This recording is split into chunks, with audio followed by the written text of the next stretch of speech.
Assalamualaikum warahmatullahi wabarakatuh.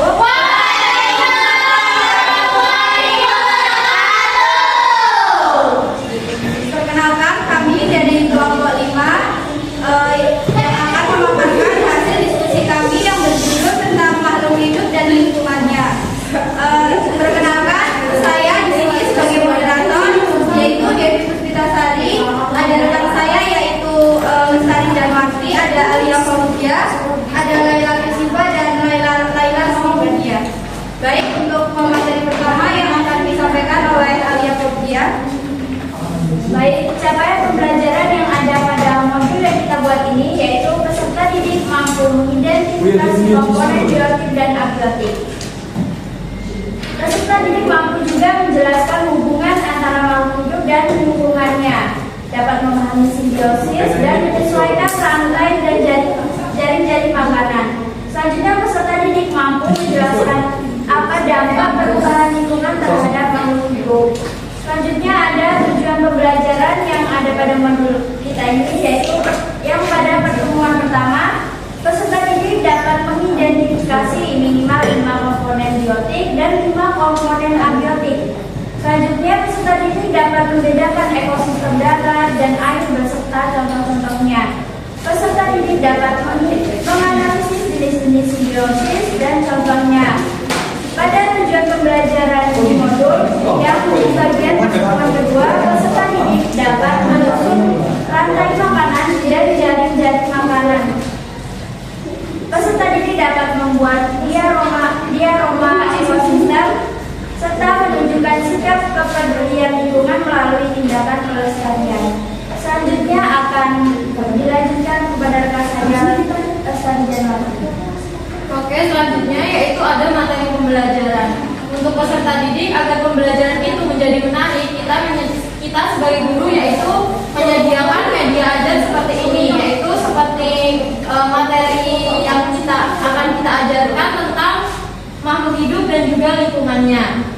Jadi materinya itu komponen ekosistem atau komponen biotik. Komponen biotik ini adalah semua makhluk hidup dalam ekosistem, yaitu manusia, tumbuhan, hewan, jamur, dan juga bakteri. Lalu yang kedua itu komponen abiotik, di mana komponen abiotik itu adalah benda tak hidup yang mendukung kehidupan. Contohnya itu seperti air, lalu ada udara, cahaya matahari, tanah, dan juga suhu. Hubungan antara biotik dan abiotik itu yaitu makhluk hidup memerlukan komponen abiotik untuk bertahan hidup, seperti tumbuhan yang membutuhkan air dan sinar matahari. Dilanjutkan oleh Laila Simibadia. Baik, di sini saya akan melanjutkan tentang jenis-jenis ekosistem. Jadi jenis-jenis ekosistem itu ada ekosistem darat. Ekosistem darat itu yang berada di daratan. Contohnya misalnya kayak hutan, sawah, kebun, dan padang rumput. Dan untuk jenis-jenis ekosistem selanjutnya ada ekosistem air. Ekosistem air itu berada di air, di perairan. Misalnya kayak contohnya sungai,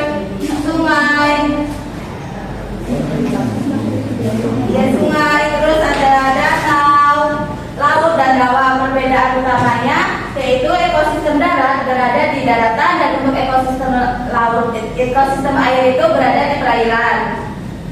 Simbiosis. Jadi simbiosis adalah hubungan antara dua makhluk hidup yang bersamaan.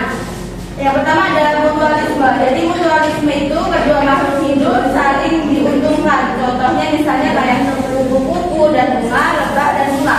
Yang kedua ada parasitisme. Jadi parasitisme itu satu pihak diuntung dan pihak lain itu dirugikan. Contohnya misalnya kayak cacing pita dan manusia, benalu dan pohon. Dan selanjutnya ada komensalisme, yaitu satu pihak untung dan pihak lain tidak untung dan tidak rugi. Contohnya misalnya kayak ikan hiu remora, air dan hiu, anggrek dan pohon besar.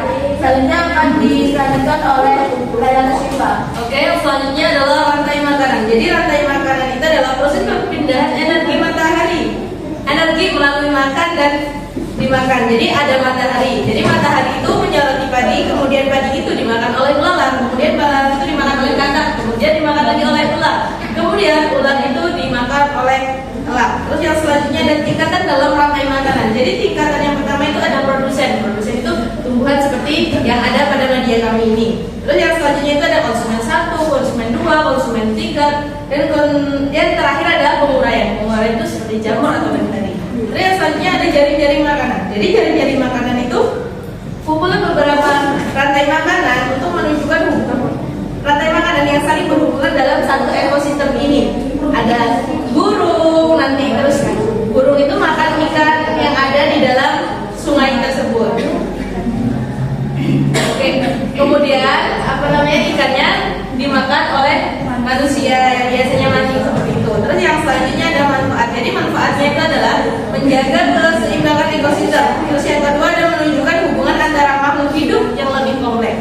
Terus ada dampak perubahan lingkungan. Jadi perubahan lingkungan itu dapat mempengaruhi kehidupan makhluk hidup. Contohnya ada, ketika sungai ini dicemari oleh sampah oleh manusia, maka dia akan tercemar. Terus ya, sehingga ikan-ikan yang ada pada sungai tersebut akan mati. Terus yang selanjutnya ada penebangan hutan. Ketika penebangan hutan-hutan yang ada di rumah atau di sekitar sungai itu ditebang, maka akan membuat banjir. Terus yang selanjutnya ada kebakaran hutan. Jadi kebakaran hutan itu sama halnya seperti penebangan pohon, tapi dampaknya berbeda. Kalau kebakaran hutan, dia akan menjadi polusi dan merusak habitat hewan. Terus yang sebelum terakhir ada upaya pelestarian lingkungan, yaitu menanam pohon, terus membuang sampah pada tempatnya, mengurangi pencemaran, mendaur ulang sampah, dan menjaga kebersihan ekosistem kita tersendiri. Selanjutnya akan dilanjutkan oleh Devi. Baik, selanjutnya itu ada kegiatan proyek atau diorama ekosistem, yaitu peserta didik itu membuat diorama ekosistem, yaitu seperti hutan, sawah atau pantai dengan menggunakan bahan dari daur ulang. Komponen yang harus ada itu seperti ada hewan itu ada seperti biotik dan tumbuhan, serta abiotik itu ada air, tanah, batu dan cahaya, serta rantai makanan dan jaring-jaring makanan. Jadi peserta didik itu akan diarahkan untuk membuat seperti yang ada di depan ini, seperti burung itu memakan ikan, lalu ikan dimakan manusia. Jadi itu adalah komponen dari makhluk hidup yang saling membutuhkan. Selanjutnya itu ada tujuan. Tujuan itu memahami ekosistem secara konkret. Jadi peserta didik itu harus diarahkan secara konkret agar itu mengerti bagaimana ekosistem itu terjadi. Dan selanjutnya itu melatih kreativitas dan kerjasama. Jadi peserta didik akan dibagi beberapa kelompok untuk membuat diorama seperti yang ada di depan ini, sehingga mereka itu akan menjadi lebih kreatif dalam pembelajaran. Selanjutnya itu dalam modul kami ada nilai karakter yang dikembangkan seperti religius, peduli terhadap lingkungan, tanggung jawab, kreatif, dan bernalar kritis, serta berkomunikatif. Mungkin dalam pembelajaran itu kita akan menambahkan seperti ice breaking untuk pembelajaran agar anak-anak itu lebih semangat dalam belajar.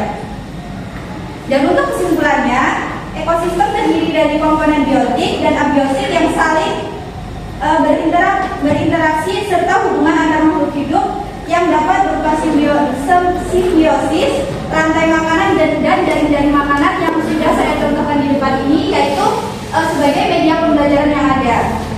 Serta perubahan lingkungan dapat mengganggu keseimbangan ekosistem, sehingga manusia itu perlu melakukan berbagai upaya pelestarian dan lingkungan agar kehidupan tetap terjaga.